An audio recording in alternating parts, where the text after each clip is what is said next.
Hey friends, it's Tensei from the future here. If you're just joining us, welcome.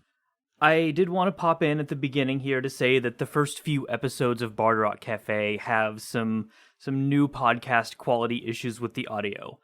Improvements are made every few episodes, and if you stick with it, we promise it is worth the wait. However, if you want to bypass all of that, feel free to skip ahead to episode 22, Lady Marmalade. This is a downtime episode right before a new story arc, and as such, it's a really great point to jump in, get to know all the characters. Please, enjoy the show however is best for you. Bard Rock Cafe is brought to you by SassyGamers.com and viewers like you. Links to Sassy Gamers, our Patreon, and our social media accounts can be found in the show notes.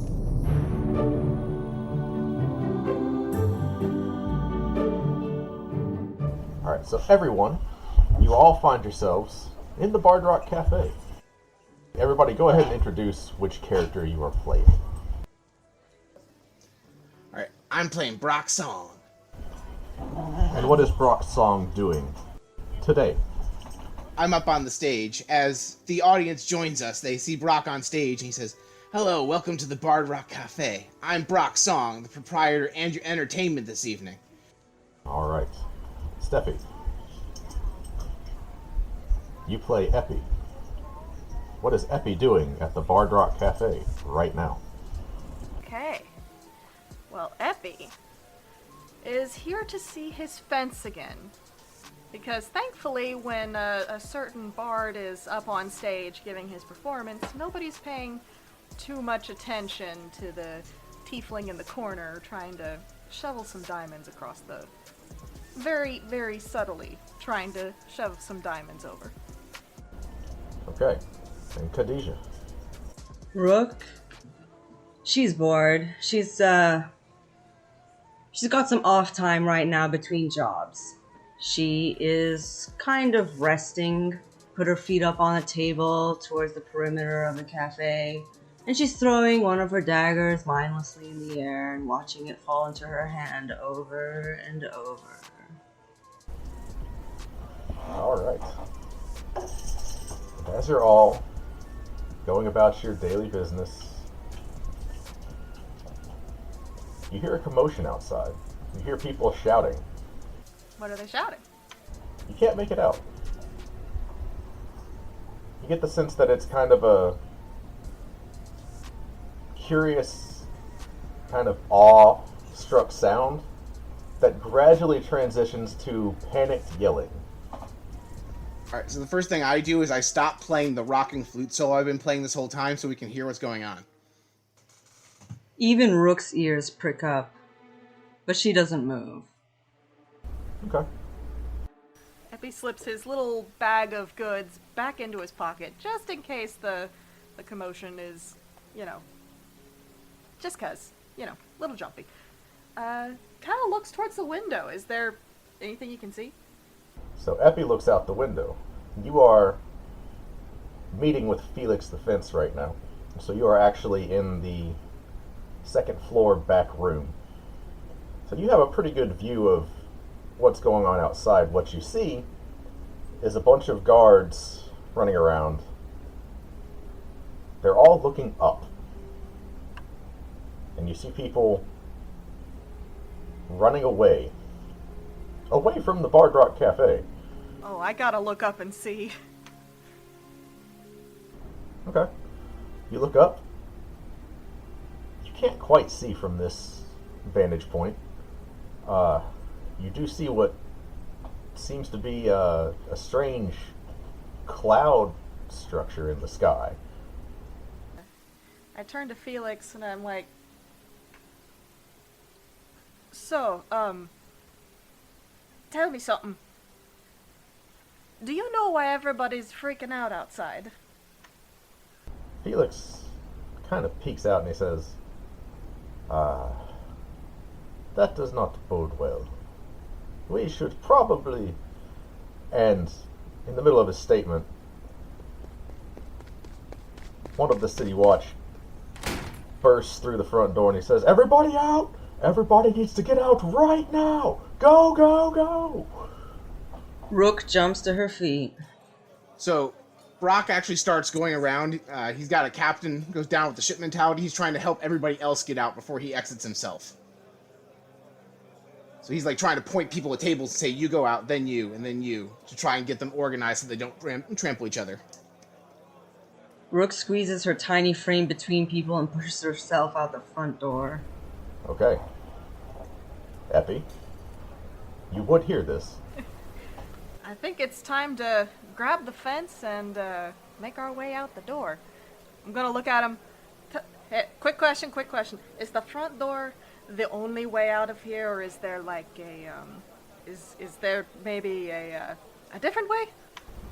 Felix is in the middle of sliding the window open, and he has just, it looks to be a bag of holding at his side. He says, please. I haven't used the front door in a long time. And he hops out the window. All right then. I'm going to look down out the window and quietly say to myself, I gotta learn how to do that. And I think I'm gonna book it for the front door. Okay. I need everybody to make me a dexterity saving throw. Rook, because you already made your way outside, you can make it at advantage. At advantage, Yeah, good thing too. I got 25. I rolled a beautiful 2. Noted. So I rolled a 19. Alright. So Khadijah, your character Rook, as she runs outside, notices that there is a gigantic ball of flame rocketing from the west right towards the Bard Rock Cafe. And you just barely make it out in time as it strikes right dead center. You see it take the second floor completely out, and the building is engulfed in flame. Brock, you find yourself trapped underneath rubble. Epi, you manage to find some cover kind of against / beneath the staircase. You are not restrained underneath a pile of wood and stone. The building is on fire. Not everyone is out. There's no structural integrity left. What did you all do? Alright, am I pinned down by the rubble, or is it just obscuring my ability to go anywhere? You are pinned down right now. Alright, I would like to cast Enhance Ability on myself with Bull's Strength. Alright. And I would like to then try lifting the rubble off of myself so I can get out. Okay. Roll athletics. I rolled an 18, and I think I have advantage on that because it's a strength check, right? Yes. Okay. Let's see if I can go for that 19 or 20. 18 again. Right. And then -1 because I have bad strength, so 17. That's enough. You manage to dig yourself out. You see just chaos around you. That's it for your turn. Epi, what are you doing? Well, how many people are still in here? Make a perception check. Alright, 17 plus 2, 19. You count about 5 people that are still here, either trapped underneath rubble. You do see a girl cowering in the far corner. That's what you see. Okay. Well, I think, Epi might be, a little terrified of the fact that the building's on fire, but by God, I'm a good person. I'm going to, make a break for the door, but first, Epi pulls out of his pocket just this little twig of wood with a string tied to it, mutters something, and you see it spool up around it. And I cast Unseen Servant to go get the little girl out from there. Okay. Your unseen servant is making its way over to the little girl. And on my way out, I'm gonna say, "The butler will help you. Just go with it," and run out the door. Okay. And Rook, what is your response to this? Rook is flabbergasted by the flames in front of her, but her mind jumps to one thing, her lifeline to her job. She looks around her to see if she can see Felix's face. Roll perception. I receive 15. So you look over to where he would normally run, and you do catch a glimpse of him, just peeking out of an alley. Your eyes meet just for a second. He gives you a grin and a wink, and then he disappears down the alleyway. So you have seen Felix exit the Bard Rock Cafe in this manner before. Only once. The one time the guard decided to come knocking. Jerk. Rook mutters under her breath with a little smile. There's a sense of relief. So, things are now absolutely chaotic. The people on the street were hit by a bunch of debris. There are wounded people on the ground. Some people have been hit by like entire stones or a 2x4 of wood. There's unconscious civilians. A couple of guards have been injured. The City Watch that aren't injured are running back towards the cafe, trying to get inside to get some people out. So, the unseen servant does make it to the tiny girl. She can't really see anyway, so she doesn't realize that this thing is invisible, which is probably good, because she takes its hand and is allowing herself to be led out. Brock, you have another round. What would you like to do? Alright, first I wanted to see like if I recognize any of the people that are here, like my staff or like regulars. You do see your hired muscle unconscious under some rubble. Alright, but the other staff aren't here. The server, the cook, and the bartender all made it out okay? You don't see them. Okay. At this point, I'm coming to my senses because I was kind of dazed from having that stuff drop on me. And I say, what in Bahamut's beard happened here? And I look and I see the fires, and I'm trying to figure out, are the fires small enough that I can put some of them out using prestidigitation? You can put out a little bit of it with prestidigitation. But it's to the point now, it is everywhere. Okay, it would not help. Okay. So I go to the nearest person trapped under rubble, and I'm going to do a strength check to try and lift the rubble so they can get out from under it. Okay. This person is conscious. Go ahead and make an athletics check at advantage because of your spell. 13 for the first roll, so that's going to be a 12 with my strength modifier. And then a 9, so I will take the 12. Okay. You are able to start digging them out, but it's a process. There's a lot of heavy stuff on top of them, and they are freaking out and not exactly helping themselves by moving around. Go ahead and make a Constitution saving throw for me. That is a 6 plus 2. It's 8. Okay. So you're going to take 6 points of damage from the flames around you. Ooh, that knocks me down to 4. As you try to help people get out, and you see City Watch bursting through the front door.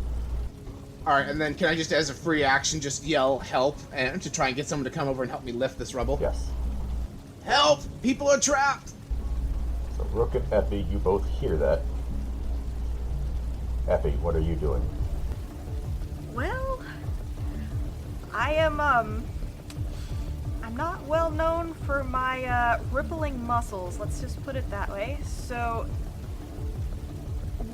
let's see, would I be able to, let's see, did I make it out, first of all? Yes, you are outside. Okay. Do I see any strong people around me? You see a lot of City Watch. Any of them, not going in to help everyone? There do seem to be a few that are cordoning off the area. Okay, so they're all busy. Let's see. Then I am going to,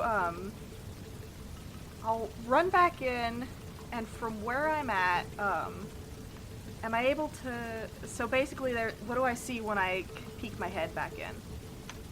Or run back in a little bit? You see pretty much what you saw before. You do see your unseen servant making its way back towards the door with the That girl. one is not concentration, so I can still cast spells. Is anybody freaking out so much that they can't run away, or are they all pretty much pinned? So you see 3 people pinned. The little girl is not pinned and is on her way out. Then there's one guy that is hyperventilating, like, behind the bar. I'm gonna go to that guy. I'm going to kneel down next to him, just as cool as a cucumber. And, basically, I'm just going to put a hand on his shoulder and very calmly say, while casting Charm Person, Ah! Who are you? What do you want? The fire's everywhere! I see this poor freaking out man, and with a very subtle Charm Person, the Raven Queen compels you. Come with me, it is not your time. I'm gonna try and lead him out if the Charm Person works. That is a nat 1, so yeah, the charm person works. Good. So I don't know who that is! Okay, where are we going? Oh god, there's so much fire! I know, it's an awful lot of fire! It is an awful lot of fire. I'm gonna see if I can drag him out. Calm yourself, calm yourself. There's nothing to be afraid of. You have the blessing of a god. He does take your hand and allow you to lead him towards the entrance. The charm is more powerful than his panic. And he does seem to get a bit of his wits, but he is still wide-eyed and shaking. It worked. Rook. Rook is interested in looking at the perimeter of the building and seeing if there is another entrance into this pile of rubble that used to be the Bard Rock Cafe. So it's like, is there, even if it's a narrow opening that Rook could like squeeze into, she just wants to be able to find it. Sure. So, the structure is collapsing in on itself. There is a part of the back wall that used to be, whole. But there is a collapsed portion that you could probably squeeze through. Okay. So, if I can squeeze through that, I will get my little scrawny body through and take a look at what's inside, because I haven't seen what's gone on in there yet. Okay. So from that perspective, go ahead and roll a perception check. Okay. I rolled a 22. Alright. You are looking down into a very surprisingly narrow hole into the cellar.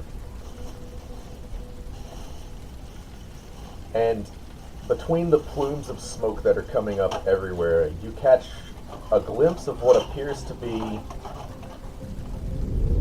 a structured object. It's not just a rock. It's not just a meteor. It looks like it's carved and made of something that's not just regular stone. You also see 3 people pinned down. You do see Brock, the owner of the Bard Rock Cafe, trying to pull one person out. And you see City Watch now coming inside to try and help out. Rook would rather not get in the way just at this second, and would rather investigate this structure, this mysterious stone. So I guess I would like to look at the carvings and see if I recognize anything about it. Sure. So it is down a story in the cellar. Oh, okay. So I So climbed you- down. So I climbed down 1 story. Is that a check? Yeah, go ahead and make an acrobatics check unless you want to run all the way around to the cellar entrance. Sounds like a check to me. D20. And I failed. I had a critical failure. I rolled a 1. So it's 7 total. Yeah. So, you start trying to make your way down in the hole, and a bit of the floor gives way underneath you, because again, structural integrity not really there right now. Mm-hmm. So you fall, not very gracefully, and you do take about 4 points of damage as you hit the floor right next to the meteor. Alrighty, noted. Poor Rook. So, but I'm still able to walk. Rook shakes off the pain, groans, and tries to make her way towards the mysterious structure. Okay. So the good news is, smoke rises. So there's almost no smoke down here. And because it's underneath the ground and it's mostly stone and dirt walls, there's not really much fire down here. You're able to see pretty clearly. It is an obelisk with the pointed top pierced about 3 feet into the ground. It seems like it's made of obsidian, and there are cracks running all through it. And you see glowing symbols all across, not the square base, but the pointed part of the obelisk, all along its length going into the ground. You do see golden symbols. What in... So... Does Rook recognize if the symbols are runes, or if it's a language, or... What languages do you speak? I speak Sylvan, Elven, Common. You do not recognize it. Okay, You recognize that it is a language. alright. And not runes. Mysterious, mysterious. Rook wants to look around and just make sure that there's nobody knocked out around her. Nobody in the basement, just a lot of broken wine bottles. Alright. Alright. I'm gonna do one more round. Brock, go ahead and do what you're gonna do. You now have a city watchman helping you with this person. Alright, I take a couple deep breaths and I go, alright, you can do this. And I cast Healing Word on myself as a bonus action. So I roll a d4. I rolled 3 plus 3 is 6. I heal that 6 back. And then I'm going to, with the help of the City Watch, I'm going to do my strength check again to try and free this patron. I rolled 9 minus 1 for 8 for the first roll. Come on, advantage. 19, that'll do it, I bet. So, the City Watch just gets there to try and help you, and you, like, snap your finger, your wounds heal up, and you just, like, grab this guy by the scruff and yank him out. The City Watch, like, stops for a second. He's like, right. He moves on to the next person. Alright, and then I guess I will fireman carry this guy out the door. Yeah, this guy is a little stunned at being pulled out like that. He's got some scrapes and cuts. Go ahead and make a Constitution saving throw as you make your way back out of the Bard Rock Cafe. I rolled a 5. You take 4 points of fire damage as you make your way through the flames and the smoke. You're having a hard time breathing, but it's not too bad yet. You're outside of the Bard Rock Cafe. Effie. Okay. So I have a question.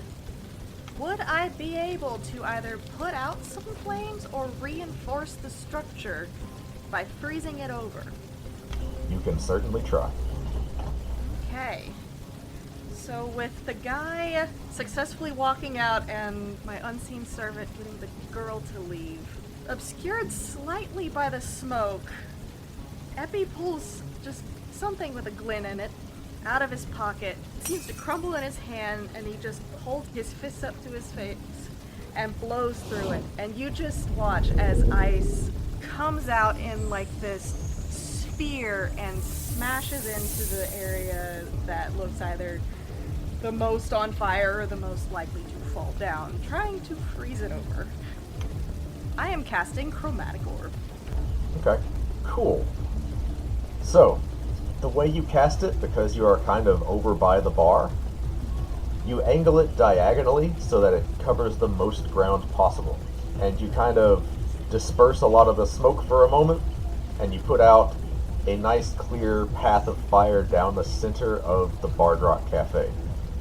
I will say that you managed to avoid striking any individual with it because that is a fairly beefy spell.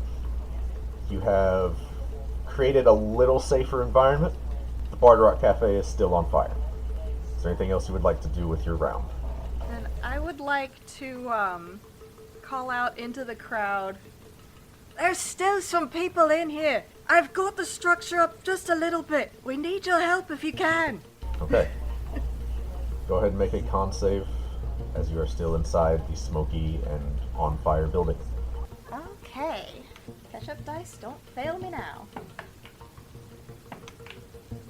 Okay, 17 plus 3 is a 20. Dirty 20. Okay. You take no damage Whew. as you seem to be away from the flames and the smoke. Alright, Rook. You're in the basement with all the booze and the obelisk. Rook's gonna try and make it back up to the main floor by climbing. Okay. So you want to climb back up through the hole? Right. Okay. And that's acrobatics again? Roll me athletics and then acrobatics. Okay, sure. First one is so my athletics was 11 and my acrobatics is 17. Okay. So you do manage to just make your way out of the basement. You do have like shelves of alcohol that you are clawing your way up, and you have to make a couple of awkward jumps, but you're pretty nimble. You make your way back up to the first floor. Okay. So where am I? Or like, yeah, what can I see, I guess, in the cafe? So you see that the city guard has pulled everyone mostly out. One of the people is a woman. She is standing. There is a man that is lying on the ground, not moving. You do see the bouncer for the Bard Rock Cafe. He is also on the ground, not moving. You glance outside, you do see, a group of City Watch Sure. is keeping people from getting close to the Bard Rock Cafe. There's some dwarves with buckets running up towards the cafe. It seems like, whatever emergency response Waterdeep has, it has been activated. People are trying to get this under control. Okay. Rook knows the bouncer from being in and out of the cafe so many times. So she's going to check and see if he's alive or if he can be dragged out somehow. So let's Make just your way first over. see if he's alive. Yeah, so probably take the rest of your round to get to him and check. Okay. Roll a quick medicine check. Alright. 11. Yeah, so I mean, before you even get to him, you do see, like, his chest is rising and falling. Cool. It looks like he just took a really hard hit to the head. I mean, this is a pretty beefy guy, but, he got hit. Yep. So he's just out cold. But he's okay. I think the act of physically moving him from this spot might be a task, but he's Right. okay. So is that the end of my turn? Yeah. So as all this is happening, you're all stuck in the Bard Rock Cafe. Actually, Rook, go ahead and give me a con save since you are still inside. Oh yes. Another 11. That's enough. Alright. 2. So you do not take any damage this round. What you all see and feel, it looks like an explosion, but it doesn't have any of the concussive force behind an explosion. Does that make sense? Like, how the air kind of ripples when there's a blast? So kind of like a big flash. Yeah, but like you definitely can watch it coming towards you very quickly. Does that make sense? Like, you're high on adrenaline right now. You can see things kind of semi in slow motion. It's originating around the meteor. And it just expands outward, and it doesn't have any influence on the physical world. But you watch this wave of energy just burst out. Does it look like magic? Roll Arcana. Okay. Oh! Oof. Nat 1, that +6 pulls it up to a 7, but, whew. It's still a nat 1. Can I roll Arcana? I am also of magical influence. Are you proficient?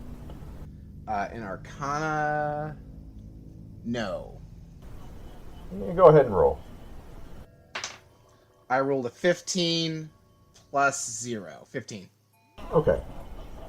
You are fairly certain this is something magical, just based off of nothing physical that you could think of has this effect. Epi, you don't even know. Right. Also, I meant to say +1. I was looking at my wisdom and my intelligence should be this, so it's 16 total. Don't think that changes it, but I do want to be clear, I do not have a +0 to intelligence. Sure. Same response. It's magical. Yep. You have no idea what kind of magic, but it's magical. Okay. The events play out. Everyone is brought outside. There's firefighters trying to get the flames under control. It is a fairly large fire. It's taking a minute. While we're all standing out there and it's, being engulfed in flames, I may, walk up to Brock, who I know is the owner, just kind of pat him on the shoulder. It's a tough break. I hope you had insurance. Brock does not have words. He's actually, feeling very anxious and been looking around to see if his staff got out okay. He didn't have time to verify if they were still all in the building when he was trying to get out. So you do see Melody and Harmony kind of over with some City Watch. You see the cook over with another group of City Watch. It does look like the City Watch is, as they are verifying that people are uninjured, they are moving them off to the side. You do see, looks to be some clerics of Lathander making their way in to tend to the wounded. Right, but I don't see DJ. You do see him. He is over kind of by himself. Okay. All right. Well, yeah, this is a rough day, but I think that as long as my staff are okay, that's the most important thing. They're my best friends. Kind of look around to see if I can see all of them. Well, and I'll count you a lucky man. Looks like they all made it out. Well, I mean, if you think about it, bad luck is still kind of lucky.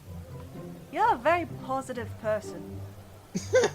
I admire your outlook that when everything's in flames around you, your thought is, you know what? I still count that as lucky. Have to admit.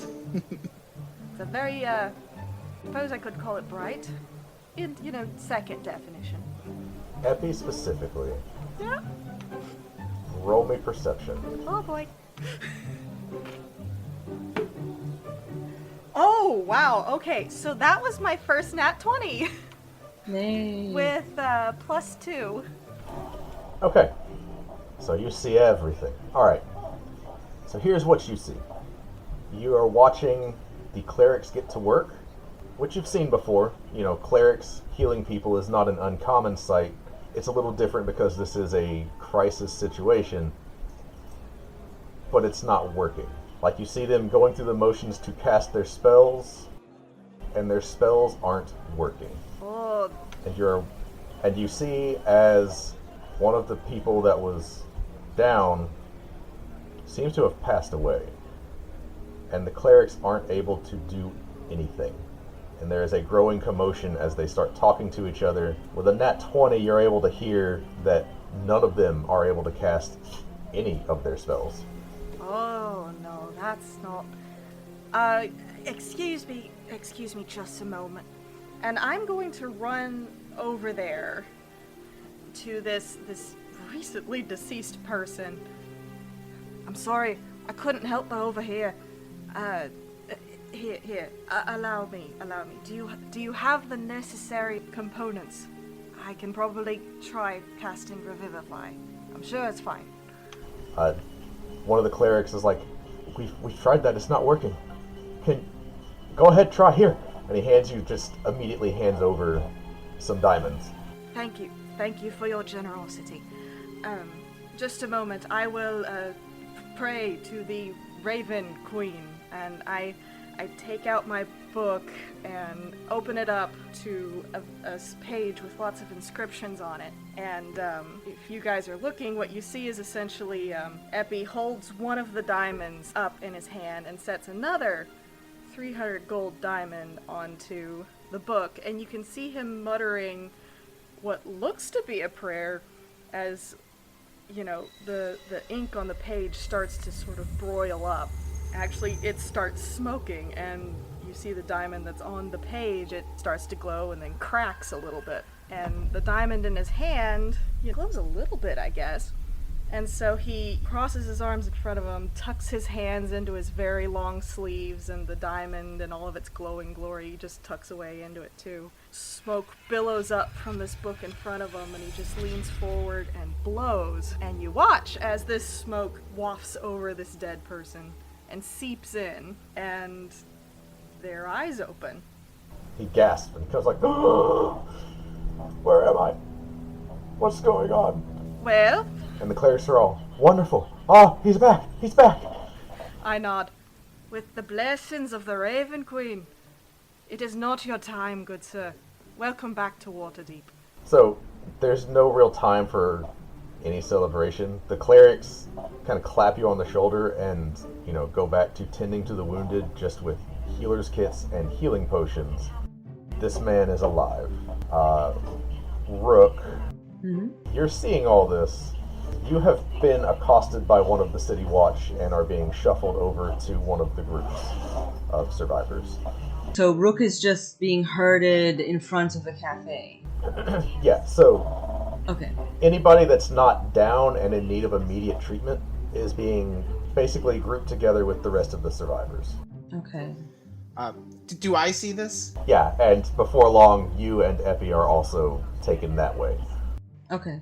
Do I hear any interesting snippet of conversation between the group of people that are around me?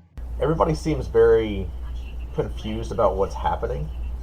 A few people are mentioning that the clerics are having trouble, but nobody's really sure what's going on. Everybody's kind of pointing up at the sky. You do see where, you see the pattern where the meteor entered the atmosphere and came through it, because the clouds are kind of in a circular, wavy pattern around that. So where it was a sunny day like a minute ago, it's overcast now because of the disruption.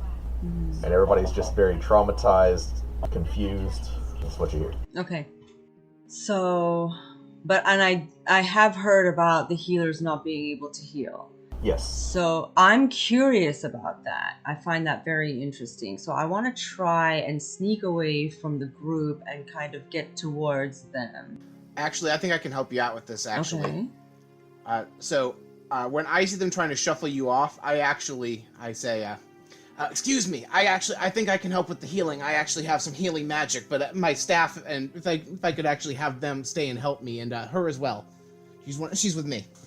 And because I'm of noble birth, I'm kind of trying to flex my noble muscles to kind of influence the guards to let my those close to me stay with me while I help heal. So, because this is a crisis situation, who you are actually kind of doesn't matter. But what you're offering does. And so the guards look to the clerics look to the guards. They're just putting their hands up we don't know what's going on right now. Yeah, come on. If he can help, let him help. All right. So now that they're letting her, I'm also just going to demonstrate that I can help. I'm going to pull out my flute and play some music and use it to cast Healing Word on one of the people. Do I need to roll, or I don't know what their HP is? For the sake of this, don't worry about it. Yep. You are helping to heal. Yep. Rook, you have access to everyone. Okay. I think...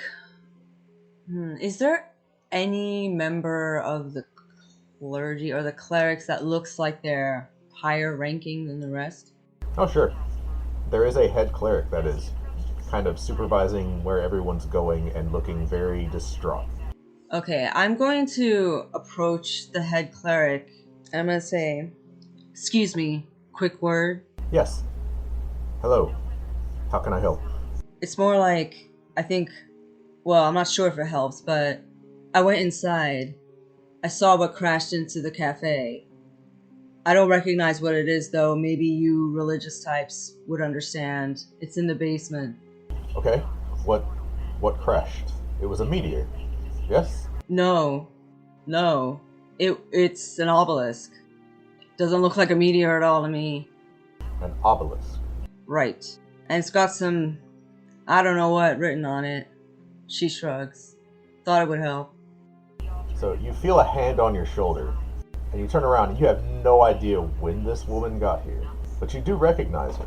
She's a young woman carrying a large black staff. This is the head mage of the city. Her name is Vajra. Her title is the Black Staff. She is in charge of Force Grey, which is the special forces of Waterdeep, and she is the head mage. She says, "Why don't you tell me about it? Let the clerics do their work." Rook shrugs. I'll tell you the same thing I just told him. I saw an obelisk down there. I know it's what fell from the sky, and it's got some stuff written on it that, well, I don't know what it is. I see. Please stay in the area. I need to have everyone here interviewed and checked out, but thank you.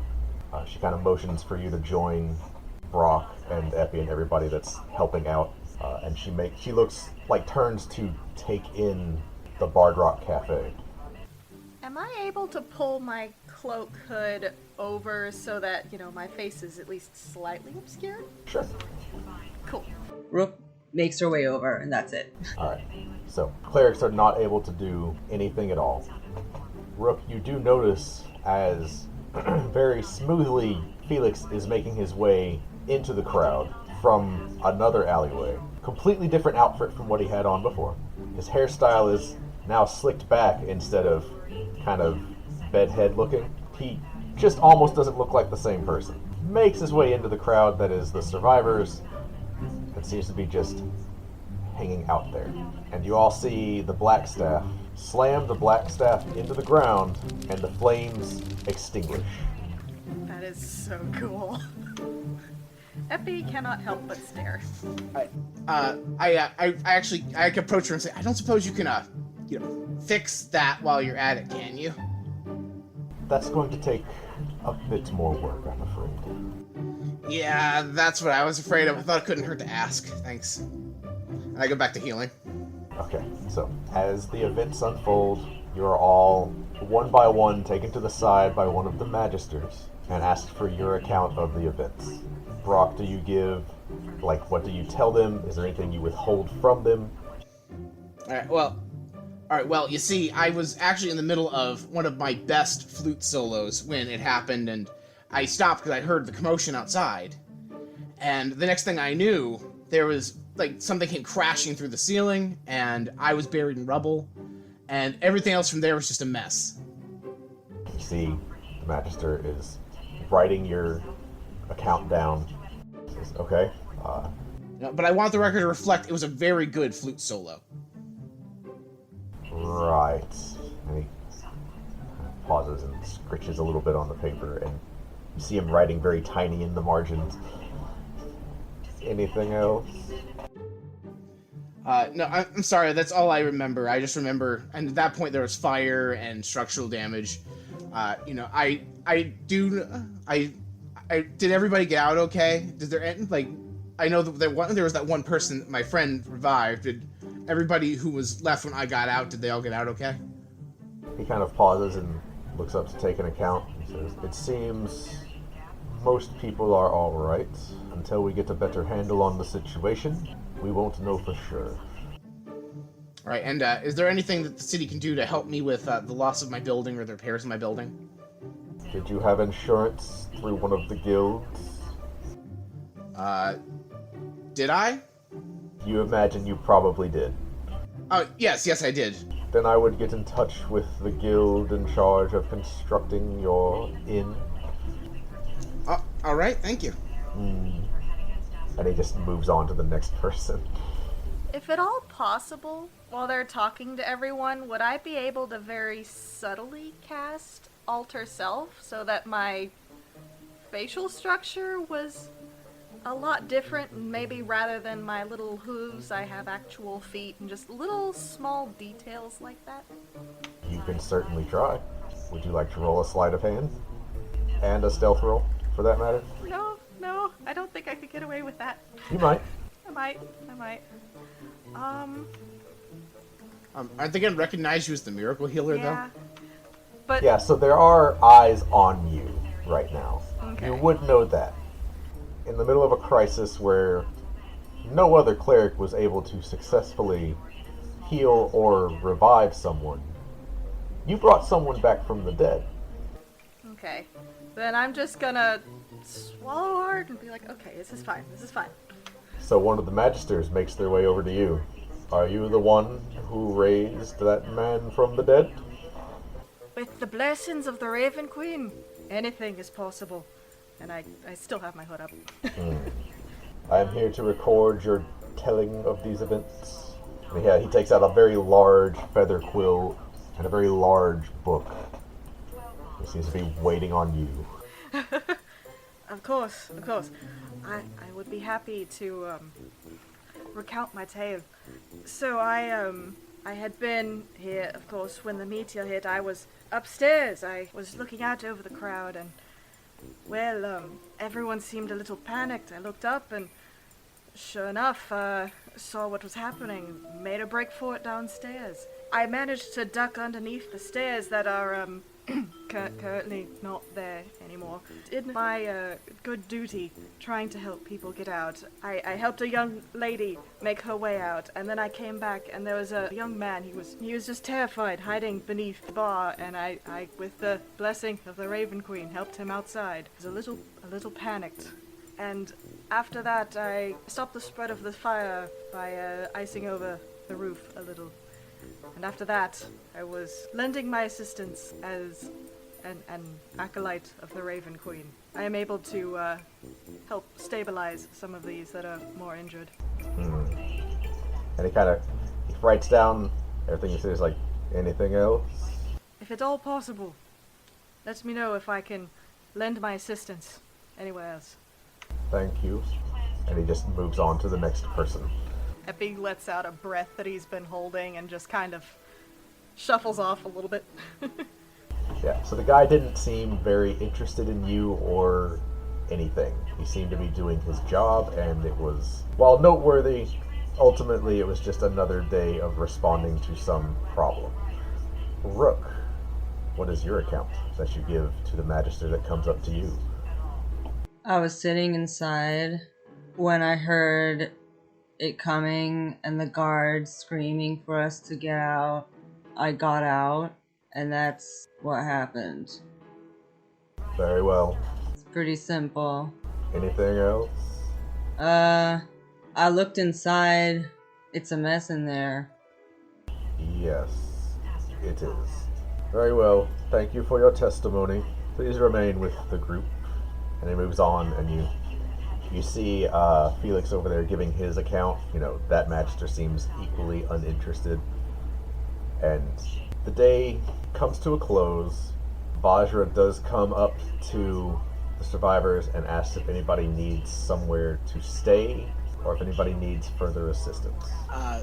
So I kind of lived upstairs. Vajra kind of cocks an So eyebrow. I'm somewhat homeless right now. Yeah, she cocks an eyebrow and looks at the Bard Rock Cafe, what's left of it. There is no second floor anymore. Says, very well. I can make accommodations for you in the castle district, at least until all this is sorted out. That would be much appreciated, thank you. Would your staff also need accommodations? I think the rest of them just live nearby in town. None of them, I don't know if, any of them live close enough nearby that they were also affected by the strike, but I'm the only person who lives in the cafe. Very well. Come with me. A few other people are coming along. It seems like the fire did spread a little bit past the cafe, so there was some surrounding damage. But the day comes to a close, and that is day one of our campaign. Oh boy. Nobody died. Well, one guy did. He's fine. I mean, he got better.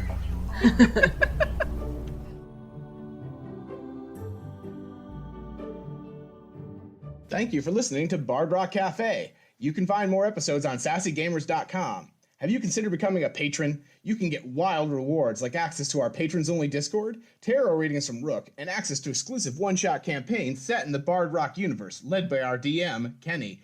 Visit patreon.com/bardrockcafe to find out more. Until next time, rock on!